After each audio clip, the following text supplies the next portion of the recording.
Ito mga idol, pakinggan po natin yung meeting ng mga FGF, yung Filipino Guerrilla Forces. Ito na po yung hudyat mga idol na magiging pangulo po si VP Sara Duterte kapag nagkataon.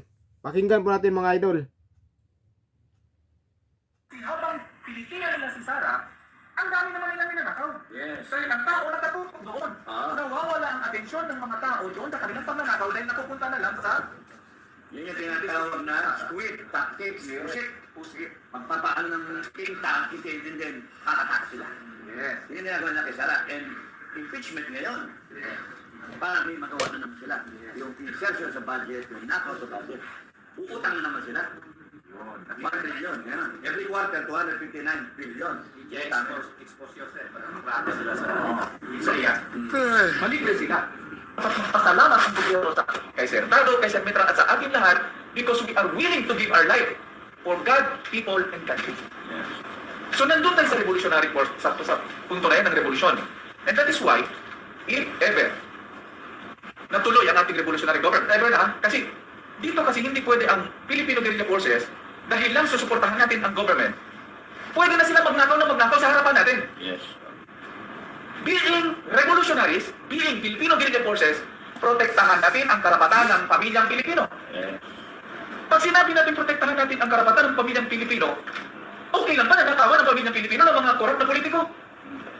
Okay lang ba? Since hindi okay yan, and that is why we are supporting kung ano yung sinabi ni Sir Dado kanina at saka ni Sir Bukay at sa gusto natin, kung hindi sila titigil at nagkaroon ng revolutionary government, yun yung sinabi ni Sir Bukay. Since revolutionary government, tayo ang immediately na may lalagay ito. Bakit? Tayo ang revolutionary forces eh.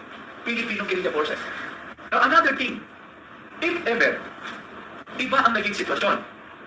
Halimbawa, hindi natuloy ang revolutionary government. Nasabi ni Inday Sara, hindi tayo pupunta doon. Hanggang dito lang tayo, maintain pa rin yan dyan ang mga positioning. Pero tinanggap niya yung posisyon. Ginawa niya lang DILG si Sir Bukay at saka si Sir Ayoko. So, halimbawa lang ba, no? Ito lang hudyat mga idol na magiging pangulo si VP Sara Duterte kapag nagkataon. Ito na. Magpapatayo tayo ng National People's Political Party under a National Socialist Capitalism. Ang bagay na yan is kayo pa rin. Ibig sabihin, kung gano'n ang sinabi ni Inday, natuloy lang, gano'n pa rin ang gobyerno. Walang mababago, kayo ang tatakbo sa mga barangay officials ng pagdating ng araw, and you will be supported by the Filipino Guerrilla Forces and the People's Nationalist. Yes. So yun yung punto nun. Plan A, Plan B. Hindi tayo pwedeng magbangko sa isang lugar. Pag hindi nangyari, iba na tayo. Pero meron pa rin. Because this will be the People's National Political Party. Anybody sa inyo doon, pwedeng tumakas, may partido kayo. Ang mga mag-retire ng mga military, may partido sila. Ang mag-retire na teacher, may partido sila. Yeah. Dito sa People's National Political Party. And that will affect change. Yes, sir. And that is why we are saying now that the chairman of the People's National Political Party shall be Sir Dado at the same time. Si Supremo Clemente Dado Enrique. At ang vice chairman niya is si Sir Bukay Natran. The same manner, Ganda yung mga plano mga idol. meron na tayong tinatawag na Filipino Guerrilla Forces Commando. Meron kayong kaakibat na trabaho. You will become regional political officer. Kasi kung hindi man mangyari yun, meron pa rin. Hindi matatapos ang pinaglalaban ng Filipino Guerrilla Forces. Kasi minsan, akala natin ang kalaban nandun lang sa labas. Di ba? Hindi ko na-mention yung bansa na nabubuli. Pero, if ever wala doon sa labas, meron din dito sa loob eh, yung pagnanakaw ng mga politiko sa atin. Yan. Hanggang kailan natin pabayaan ang mga politiko na nakawan tayo ng harap-harapan? Yan. Anong sasabihin ng mga apo natin, ng mga anak ninyo pagdating ng araw? Nandun na tayo, medyo, at the twilight years na tayo doon. Nagsabi siya, uy lolo, tinawag ng paborito mong apo. Isako na yung mga magnanakaw, isasako yan ihulog sa dagat. Pag-aralan namin, si Supremo Dato Enrique, hero pala ito ng ganyan. Nakasama ka ba rito? Kung hindi ka sumamang lumaban ka para sa ikabubuti ng bansa, di ba tayo nagbabasa ng mga history katulad nila Bonifacio, Aguinaldo, lahat yun? Bakit hanggang basa na lang ba tayo? Hindi ba natin pwedeng gawin din sa sarili natin ngayon? So yun yung point natin. Heroism to protect the Filipino family. Protektahan natin ang pamilyang Pilipino na hindi nakawan, hindi ibuli, at hindi i-invade ng kahit sino man. Kung ang gobyerno ay mabuti, suportahan. Kung ang gobyerno ay hindi mabuti, out. I-call out natin. Okay? I-call out. Kalabitin Tama. natin. Hindi pwedeng ganyanin nyo kami. Now ngayon, gaya na sinabi ni Sir Dado, yan ay nasa konstitusyon. Since nasa konstitusyon yan, it is our inherent right. Karapatan natin yan. And that is why, kung gusto nyo na irespeto ang inyong karapatan, anong dapat gawin? Maglaban. Pag hindi nyo pinaglaban ang inyong karapatan, ay wala talaga pag-respeto ng karapatan na yan. So kung gusto natin na irespeto ang ating mga karapatan bilang mga Filipino citizens, na hindi manakawan, hindi makorap ang ating kaban ng bayan, imagine nyo, taxes natin ang kinukulimbat, winawaldas para sa kanilang political interest, para manalo sa eleksyon. Sama. Di ba? Papayag ba kayo? Papayag ba tayo mga Pilipino na nag-aambag-ambag tayo dyan para lang waldasin ng isang ng ilang ng mga politiko para manalo palagi sa eleksyon? Marami sa inyo dyan magaling mag-lead. Marami sa inyo alam ko magaling mag-manage ng mga barangay bayan or whatever. Eh bakit hindi natin i-align doon at the same time? And that is why, instead na sabihin natin, okay, meron tayong pinaglalaban ngayon ang Filipino Guerrilla Forces.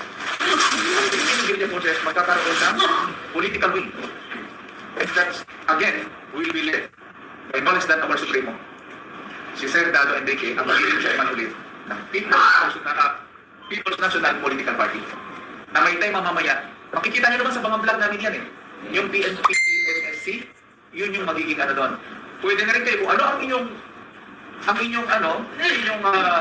hierarchy, gano'n na rin ang inyong hierarchy sa political. Ngayon, ang tanong lang is, pag nagawa kasi natin yan, once nag-declare nangyari, for example, nangyari yung sabihin nagkaroon ng revolutionary government dahil ang mga tao nagpasa, nagalit, yun na rin yung masusunod na sabi ni Sir Bukay.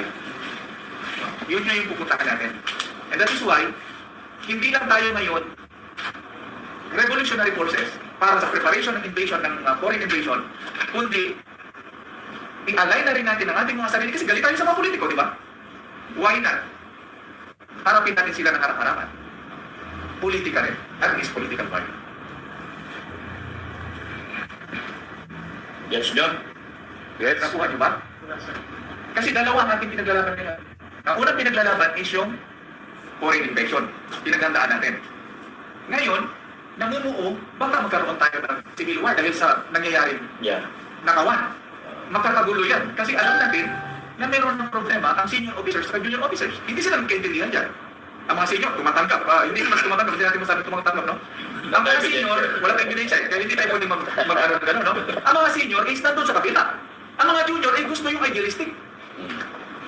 So hindi sila nagkakasundo. Ngayon, paano? Para hindi tayo matulad sa Burkina Faso na may isang Ibrahim Traore na tumayo upang hawakan ang kanilang gobyerno, eh kailangan natin itong ayusin sa level natin bilang mga citizens. Kasi kung hindi natin yan gagawin, baka makatulad tayo sa Burkina Faso, si Ibrahim Traore, na kung saan siya na ngayon ang presidente doon. Gusto ba natin yun? Na mangyari sa atin na isang junior officer ang tumayo at naging presidente ng bansa? Ayaw. Diba? Ayaw din naman. Ayaw Kasi- ninyo ng kapindado. Ayaw. Oo. Pero Sara Duterte dapat. Oo, constitutional kasi yan. Constitutional. So, mga kasama, yun yung aming pinupoint out na ito naman ay legal. Sa lahat ng aspeto, legal yun. Ang FGF is a legal organization kasi it is an advocacy to defend our country. Article 2, Section 23. Yes. All authority emanates from that big board. So, yun yung point na yun. And next is yung PNPP. Why? Because kung hindi natin sila ma-counter doon sa ginagawa nila ngayon, kailangan gumawa tayo ng sariling political party para counter natin dyan sila sa mismong politika. In their own game. In their own game. So that's all legal. Walang illegal dito sa ating ginagawa. And that's why we are declaring again. The national chairman ng PNPP, the vice chairman, ako ang magiging secretary general. Very good. And Okay. kayo lahat, Thank you. Good luck.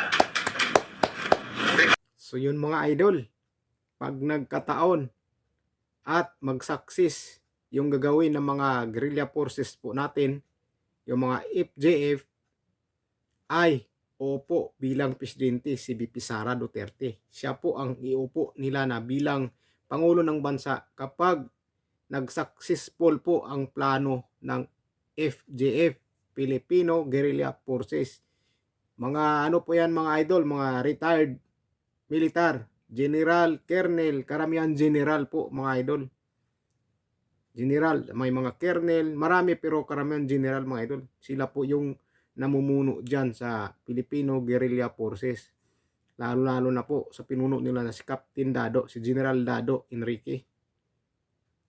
Kapag nagkataon mga idol, matutupad na po yung hula para kay VP Sara Duterte na magiging Pangulo ng Bansa.